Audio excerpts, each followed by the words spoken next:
The sun is down. The moon is up. It's time for Late Night with King Dave.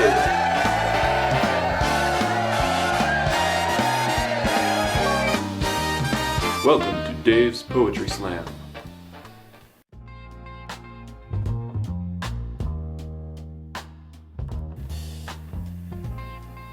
Today's reading is a poem by Hash Brown, that one guy that plays King Dave on Late Night with King Dave. Copyright 2001. Ode to my braces. Oh, braces, my braces, this poem is for you. You used to torment me and throw me a loop. But now you're coming off after 7 long years. You will be no more. I won't shed no tears. It's you I've been thinking of every night when I brush. You shred enough toothbrushes, so I would have to crush the brush on my teeth and make my gums bleed. But now I heard the D word, so you I don't need. Remember all those times? Remember all those times when you poked me in my cheek? And then I would swear I'd throw you in a creek.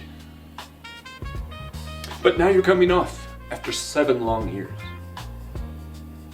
I would take you off myself, yes, even with shears. But now I don't have to. The doc will do it for me. And when you come off, so happy I will be. And now you're coming off after 7 long years. And then I will be able to look myself in the mirror and see actual teeth. And not metal and wire. I will think of you just as I think of old tires. There's only one thing I'll miss, one thing that I disdain. Of you I can no more annoy my friends and complain.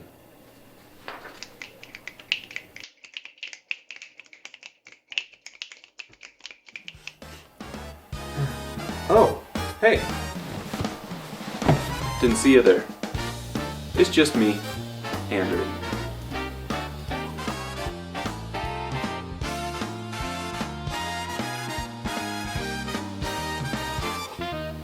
I was just meandering about how God has a sense of humor.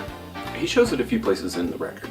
We already had him on Elijah when he was making fun of the prophets of Baal. You know, it was a good one. And then there was the time that Balaam, who we'll see if our schedules can line up, but God didn't allow him to see the angel, but he allowed the donkey. And the donkey was like, "Hey, dude, it's something wrong here." And Balaam's just like, "Oh yeah." And there are also times when God will use somebody's name in kind of switching it up and telling them, "Hey, your name means lazy, and you're being lazy." There's another reason why I believe God has a sense of humor. He invented farts. I know. Not exactly socially acceptable, but come on, they are funny. I mean, they are hilarious. Even the word, the onomatopoeic, just the sound of the word fart. I mean,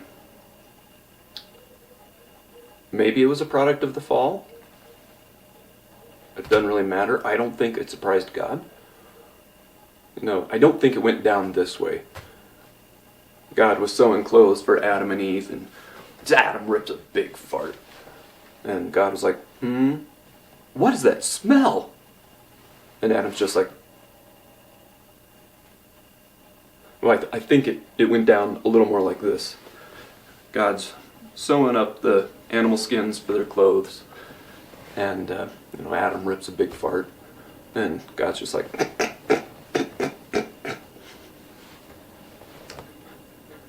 Adam, of course, likes to make speeches, so he's standing there, kind of looking backwards, looking at his backside, kind of like dogs do when they do something, when they break the wind, and he's stands up and says, "That was gas from my bowels. I shall call it fart for it has come out of me. And Eve is just over there saying, Adam, really?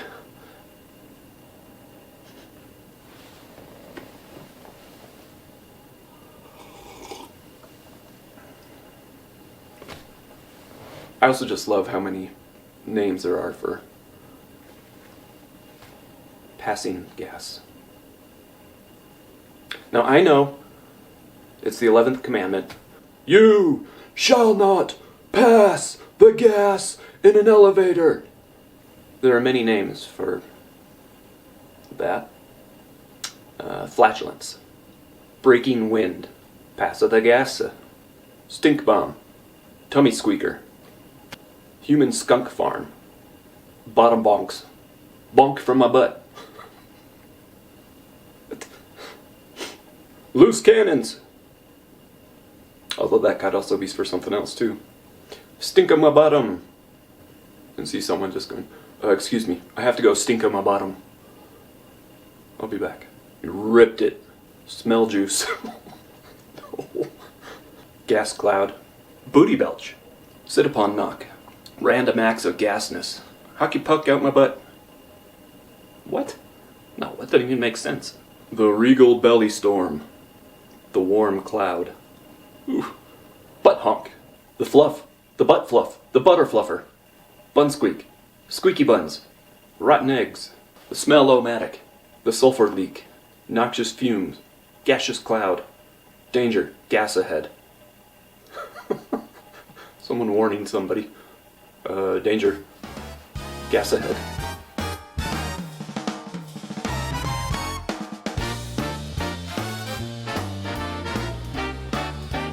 Well, that was a nice segment, wasn't it? Wholesome. Tonight we got a special guest for you tonight. I'm excited. He's left-handed. He's electronic, I think. And he's left-handed. Welcome everybody, eHUD! Thank you for having me here tonight. So, glad you could be here. Yes, thank you. I'm glad to be here. So let me get this right. You're left-handed. Like this. I am indeed left-handed, as you can see from my left-handed gestures. Wow, that's amazing. That's cool. I mean, that's... It's not that weird. Many people are left-handed. Well, and do you write with your left hand then? Yes, I write with my left hand. Oh, wow. That is what it means to be left-handed. Yep, sure. Do you draw with your left hand? Yes, I do draw with my left hand. Like so. Dude, like, that's crazy. May we talk about something different? Yeah, alright. So, your name, eHUD. eHUD, yes. It's, if I'm correct, it stands for Electronic Heads-Up Display.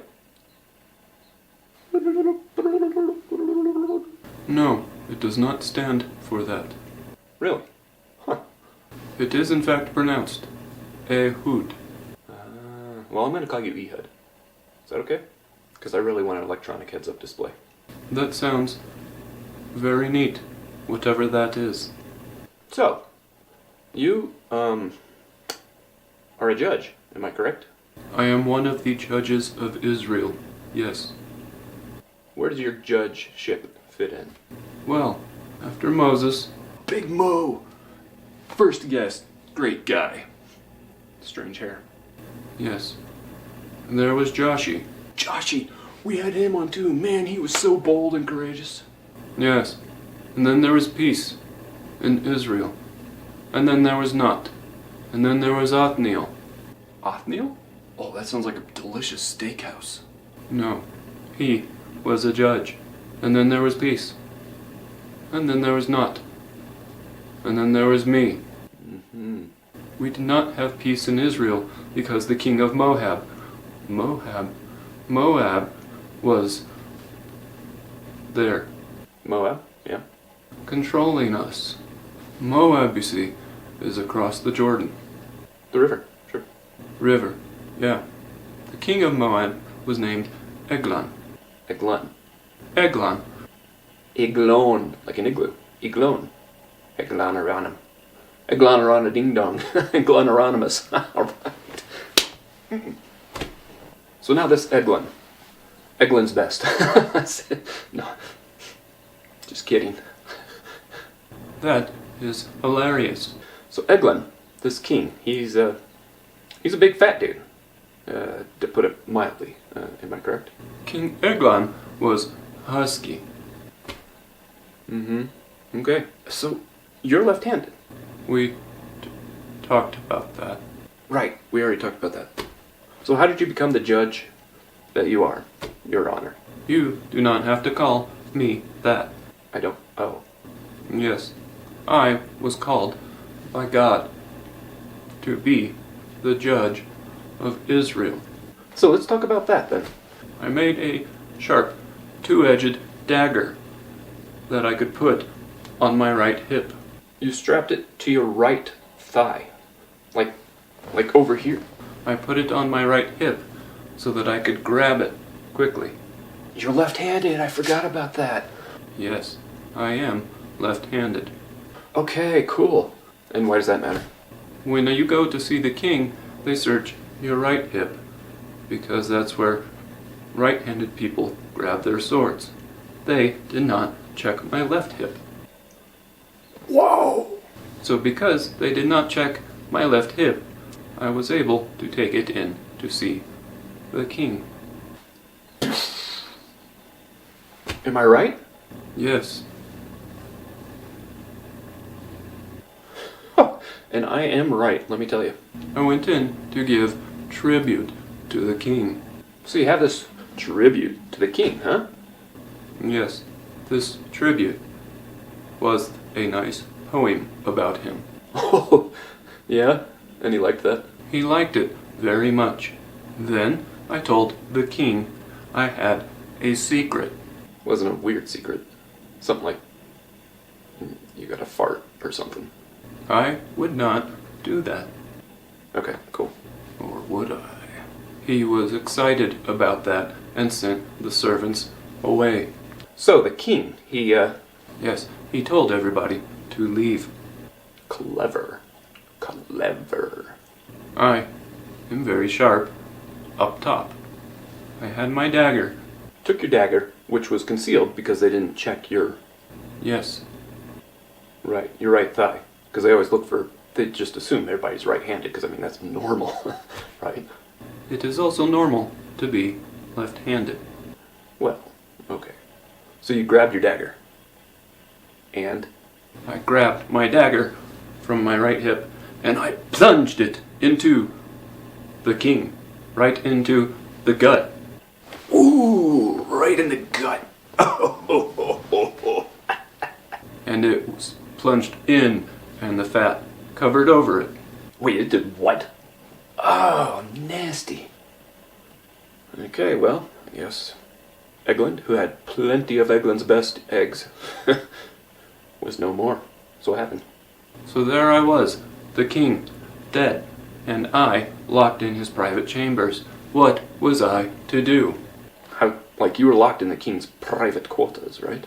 I left through the rear porch. Oh, nice. The back porch. It's my favorite escape method. It seemed the sensible thing. Nobody expects it.